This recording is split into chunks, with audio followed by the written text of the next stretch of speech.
7 वर्षाचा कालावधी दिला।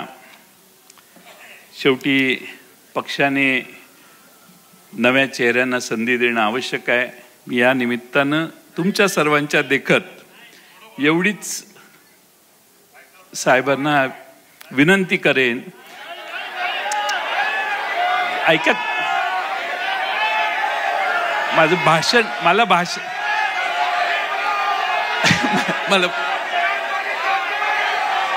आगे बढ़ेंगे तुम बैठो।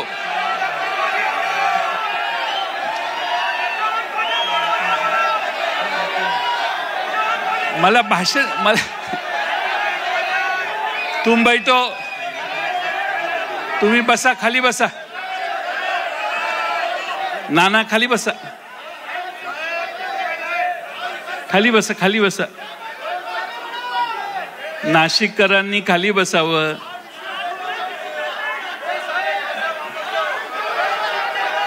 शेवटी पक्ष पवार साहेबांचा आहे, त्यामुळे पवार साहेबांनी याच्यावर योग्य तो निर्णय, कारण आता आपल्याला बरंच पुढे जायचंय आणि त्यामुळे मी पवार साहेबांचे मनपूर्वक आभार मानतो, आपल्या सर्वांचे आभार मानतो आणि माझे 2 शब्द पूर्ण करतो। तर या संदर्भात बोलण्यासाठी आपल्यासोबत राष्ट्रवादीचे सूरज चव्हाण देखील जोडले गेलेले आहेत। सूरजजी, जयंत पाटील यांनी अशी भावना व्यक्त केलेली आहे की आपल्याला या प्रदेशाध्यक्ष पदाची जबाबदारीमधून मुक्त करावं। गेली अनेक वर्ष ते राष्ट्रवादी शरदचंद्र पवार पक्षाचं म्हणजे राष्ट्रवादीचं प्रदेशाध्यक्ष पद सांभाळतात, मात्र अचानक त्यांनी ही भावना व्यक्त केली। काय वाटतं, नेमकं काय त्यांच्या मनात सुरू असेल? अचानक वगैरे नाहीये, अनेक दिवसापासून जयंत पाटील साहेबाला त्या ठिकाणी बदल करून नवीन 75 प्रदेशाध्यक्ष पद द्यावं यासाठी त्यामध्ये एक सक्रिय होता।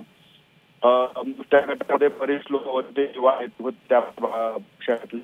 आज जयंत पाटील साहेबांनी जे केलेलं वक्तव्य आहे कुठल्या दबावापोटी केलं मुक्त व्हायचं हा एक विषय महत्वाचा असणार आहे, कारण त्यांचं जे विधान आहे मला वाटतं कुठेतरी पक्षामध्ये अंतर्गत दुष्प्रचार आहे, त्यांच्या विरोधात एक गट सक्रिय झालेला आहे। त्या गटाच्या दबावापोटी हा निर्माण होत। जयंत पाटील साहेब नेते ते शक्यता मला शुभ वाटतो। नक्की सूरजजी, धन्यवाद तुम्ही दिलेल्या सविस्तर प्रतिक्रियेसाठी।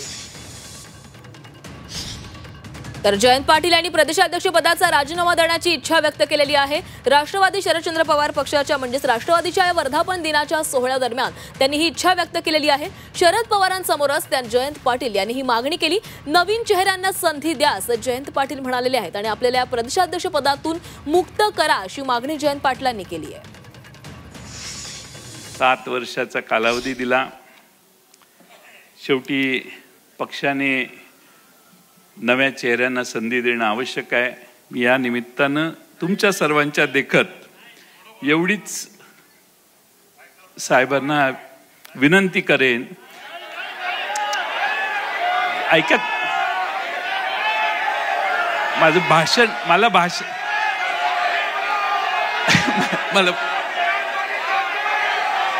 आगे बढ़ेंगे तुम बैठो।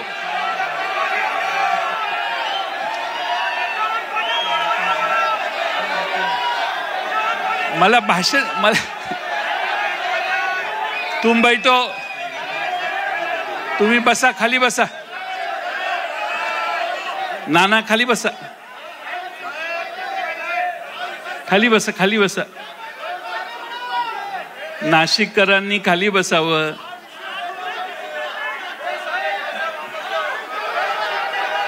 शेवटी पक्ष पवार साहेबांचा आहे, त्यामुळे पवार साहेबांनी याच्यावर योग्य तो निर्णय, कारण आता आपल्याला बरंच पुढे जायचंय आणि त्यामुळे मी पवार साहेबांचे मनपूर्वक आभार मानतो, आपल्या सर्वांचे आभार मानतो आणि माझे 2 शब्द पूर्ण करतो।